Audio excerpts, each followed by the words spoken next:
안녕하세요. 영어 동리셔널 솔트 잉글리시 코치 댄입니다. 영어 동리셔널 솔트 잉글리시는 당신의 영어 통립을 전합니다.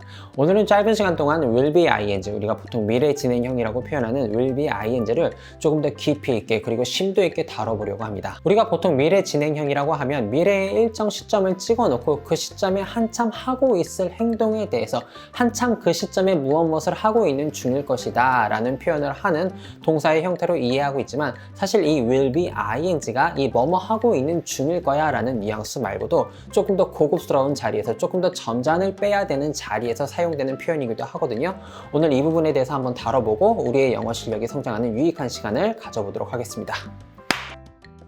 우리가 보통 will be ing, 미래 진행형이라고 하면 가장 먼저 떠올리는 뉘앙스는 미래의 일정 시점을 찍어놓고 그 시점에 어떤 행동을 한참 하고 있는 중일 것이다 라는 뉘앙스를 가장 먼저 떠올리곤 하는 게 사실이긴 합니다. 하지만 이 will be ing가 미래 진행형이라고 우리가 이름을 붙였기는 했지만, 미래의 일정 시점에 어떤 행동을 한참 하고 있는 중일 것이다의 뉘앙스만 가지고 있는 것은 아닙니다. will be ing, 우리가 보통 미래 진행형이라고 표현하는 이 동사의 형태는 무엇을 한참 하고 있는 중일 것이다 말고도 예정의 뉘앙스도 가지고 있는 동사의 형태입니다. 이 예정의 뉘앙스를 잘 설명드리기 위해서 먼저 be 플러스 ing, 현재 진행형의 뉘앙스부터 잠깐 더 살펴보도록 하겠습니다. 우리가 보통 be 플러스 ing, 현재 진행형이라고 표현하는 동사의 형태도 미래를 표현하는 단어와 함께 사용될 경우 무엇을 하고 있는 중일 것이다가 아니라 그 미래에 내가 무엇을 하기로 예정되어져 있다라는 예정의 뉘앙스를 가지고 있습니다. 지금을 기준으로 과거에 이미 미래에 일어날 일을 위한 무언가 세팅을 해두었다라는 의미를 가지고 있다는 것이죠. 바로 한번 상황을 그려보도록 하겠습니다. 제가 내일 친구들이랑 영화를 보기로 했는데, 이 영화를 보기 위해서 그냥 내 마음속으로만 결정을 해둔 것이 아니라 어제 이미 친구들과 다 약속을 잡아놓고 표를 미리 예매를 해둔 상황입니다. 그리고 지금 누군가가 저에게 물어보는 거죠. 내일 뭐 할 거야? 라고 누군가가 저에게 물어본다면 제가 어떻게 대답하죠? 우리나라 말로 나 내일 친구들이랑 영화 보기로 했어. 나 내일 친구들이랑 영화 보기로 되어 있어. 나 내일 친구들이랑 영화 보기로 스케줄이 잡혀 있어. 이렇게 이야기할 거 아니에요. 보통 영어로 이렇게 미래에 대한 스케줄을 이야기할 때 이 미래에 대한 스케줄이 과거에 이미, 지금을 기준으로 과거에 이미 약속이 정해져 있는 상황이고 세팅이 되어져 있는 게 있어서 이 미래에 일어날 이 이벤트를 위해서 무언가를 해두고 약속을 다 잡아놓은 상태라면, 영어에서는 be 플러스 ing와 그 이벤트가 일어날 미래를 표현하는 단어들을 함께 사용해 줌으로써 이러한 종류의 미래를 표현한다는 것이죠. 그래서 나는 내일 친구들과 영화를 보기로 되어 있어, 나는 내일 친구들과 영화 볼 스케줄이 잡혀 있어 라는 이 표현을 정확하게 그 뉘앙스를 영어로 옮겨보자면 I'm watching a movie tomorrow with my friends 라고 해주시면 되겠습니다.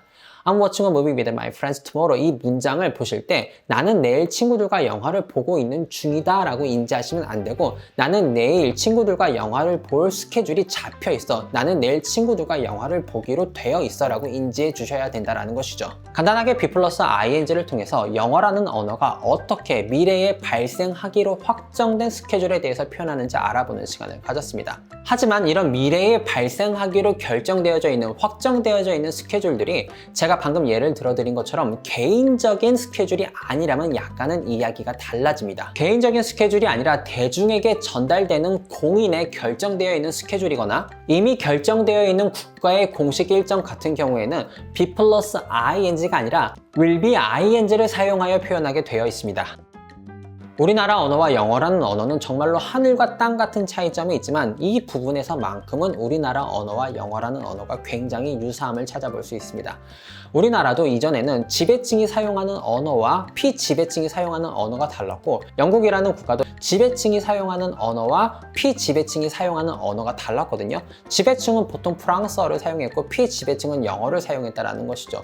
우리나라도 마찬가지죠. 지배층은 보통은 중국어 한자를 많이 사용했고 피지배층은 우리나라 순 한국어를 많이 사용했다는 것입니다. 이러한 특징 때문에 영어라는 언어도 점점 빼면서 쓰는 말과 그냥 평소에 쓰는 말이 굉장히 구분되어지는 경향을 많이 가지고 있는데, 이 be 플러스 ing와 will be ing가 바로 이러한 특징을 보여주는 가장 대표적인 사례라고 생각하시면 될 것 같습니다. 영어에서는 같은 말이라도 포멀하게 표현하는 방법, 점잖게 표현하는 방법과 그냥 가볍게 표현하는 방법이 구분되어져 있는 경우가 굉장히 많은데, 이 구분을 단어로 하는 경우도 있습니다. 예를 들어서 buy와 purchase처럼요.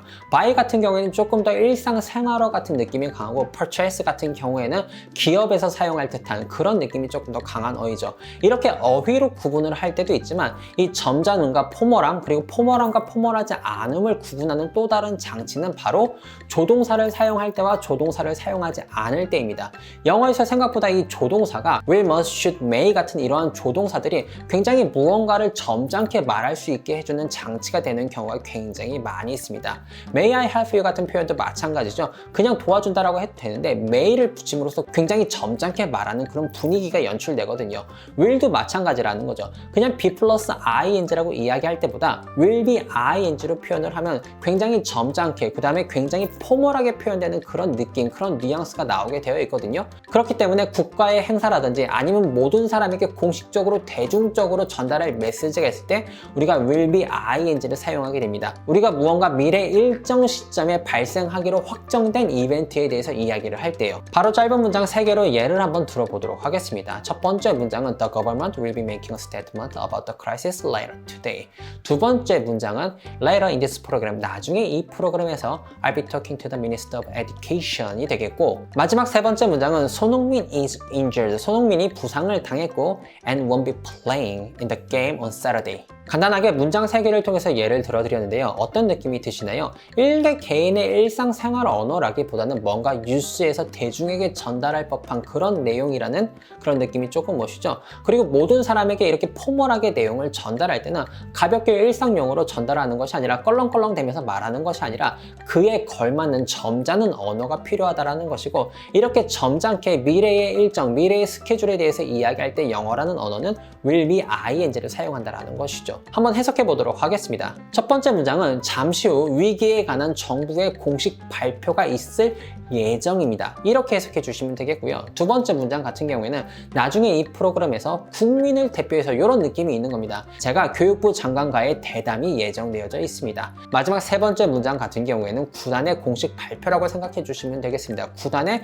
공식적인 발표고 손흥민의 결장이 공식적으로 지금 예정되어 있다는 것이죠. 손흥민 선수가 부상을 당했고 이번 주 토요일 경기에는 출전을 하지 않을 예정입니다. 출전을 하지 않기로 되어져 있습니다. 이렇게 will be ing를 통해서 우리가 미래에 대해서 이야기를 할 때 굉장히 포멀하고 공식적인 뉘앙스를 담아서 표현할 수 있게 됩니다. 그리고 가장 중요한 것은 이 will be ing를 보시고 미래 진행형의 단순한 해석으로서 뭐뭐 하고 있는 중일 것이다의 뉘앙스로 인지하시고 받아들여 주시면 안 된다는 것이죠. 이러한 문장들을 마주하게 되셨을 때 만약에 뭐뭐 하고 있는 중일 것이다가 뭔가 조금 이상한 해석인 것 같고 뭔가 잘 분위기에 들어맞지 않는 해석일 것 같다? 그러면은 공식적으로 예정된 스케줄, 모두에게 해당하는 뭔가 포멀한 스케줄이라고 생각해 주시면 되겠습니다.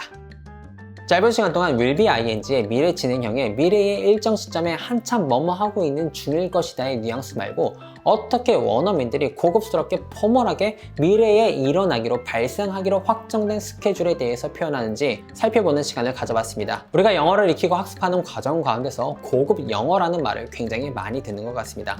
하지만 이 고급 영어라는 말은 사실은 굉장히 잘못된 단어 선택을 한 말입니다.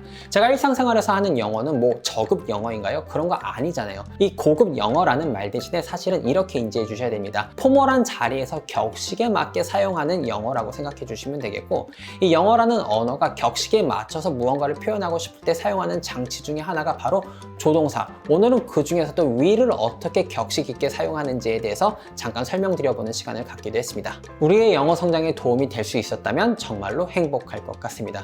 늘 말씀드리지만 짧은 시간 동안 압축적으로 설명드릴 수밖에 없어서 굉장히 아쉽습니다. 궁금하신 부분 댓글 남겨주시면 제가 정성 가득한 그리고 친절한 답변 올려두도록 하겠습니다. 오늘도 우리의 영어가 성장하는 유익한 시간 솔트 잉글리시 코치 댄이었습니다.